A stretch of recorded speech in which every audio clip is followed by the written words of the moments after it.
मनुष्य को चाहिए क्रमश चलकर बुद्धि द्वारा विश्वासपूर्वक अभ्यास करता हुआ मन को आत्मा में स्थित करके परमात्मा के चिंतन के अलावा अन्य किसी वस्तु का चिंतन न करे। 2. मनुष्य को चाहिए स्वभाव से स्थिर न रहने वाला और सदा चंचल रहने वाला यह मन जहाँ जहाँ भी प्रकृति में जाए वहाँ वहाँ से खींचकर अपनी आत्मा में ही स्थिर करे। 26. योग में स्थित मनुष्य का मन जब परमात्मा में एक ही भाव में स्थिर रहता है और जिसकी रजगुण से उत्पन्न होने वाली कामनाएं भली प्रकार से शांत हो चुकी हैं, सा योगी सभी पाप कर्मों से मुक्त होकर परमानंद को प्राप्त करता है। 27. इस प्रकार योग में स्थित मनुष्य निरंतर योग अभ्यास द्वारा सभी प्रकार के पापों से मुक्त होकर सुखपूर्वक परब्रह्म से एक ही भाव में स्थिर रहकर दिव्य प्रेम स्वरूप परमानंद को प्राप्त करता है। 28. सरयोग में स्थित मनुष्य सभी प्राणियों में एक ही आत्मा का प्रसार देखता है और सभी प्राणियों को उस एक ही परमात्मा में स्थित देखता है। सा योगी सभी को एक समान भाव से देखने वाला होता है। 29. जो मनुष्य सभी प्राणियों में मुझ परमात्मा को ही देखता है और सभी प्राणियों को मुझ परमात्मा में ही देखता है, उसके लिए मैं कभी अदृश्य नहीं होता हूँ और वह मेरे लिए कभी अदृश्य नहीं होता है। 30. योग में स्थित जो मनुष्य सभी प्राणियों के हृदय में मुझको स्थित देखता है और भक्ति भाव में स्थित होकर मेरा ही स्मरण करता है, वह योगी सभी प्रकार से सदैव मुझ में ही स्थित रहता है। 31. हे अर्जुन, योग में स्थित जो मनुष्य अपने ही समान सभी प्राणियों को देखता है, सभी प्राणियों के सुख और दुख को भी एक समान रूप से देखता है, उसी को परम पूर्ण योगी समझना चाहिए। 32.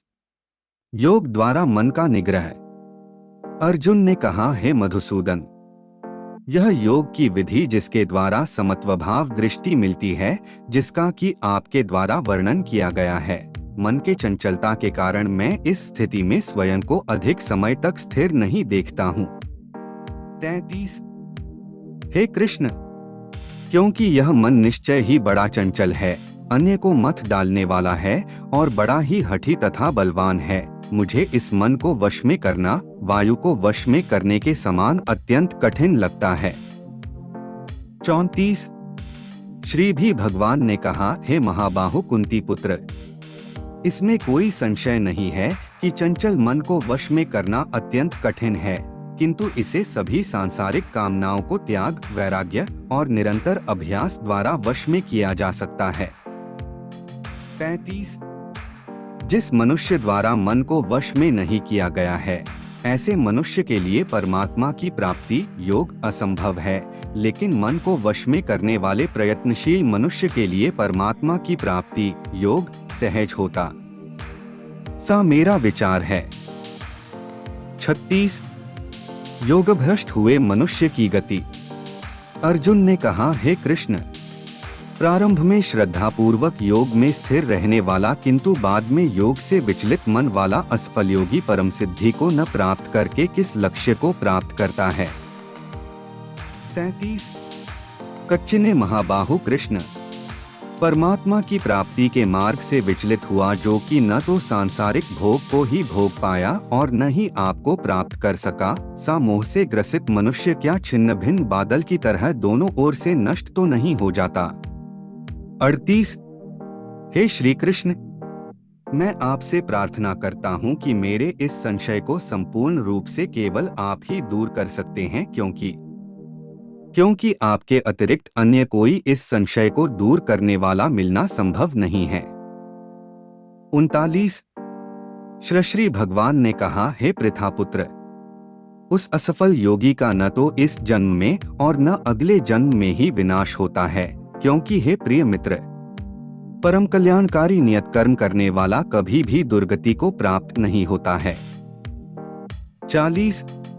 प्रयोग में असफल हुआ मनुष्य स्वर्ग आदि उत्तम लोकों को प्राप्त होकर उनमें अनेकों वर्षों तक जिन इच्छाओं के कारण योगभ्रष्ट हुआ था, उन इच्छाओं को भोग करके फिर संपन्न सदाचारी मनुष्यों के परिवार में जन्म लेता है। 41. अथवा उत्तम लोकों में न जाकर स्थिर बुद्धि वाले विद्वान योगियों के परिवार में जन्म लेता है, किंतु इस संसार में इस प्रकार का जन्म निःसंदेह अत्यंत दुर्लभ है। 42।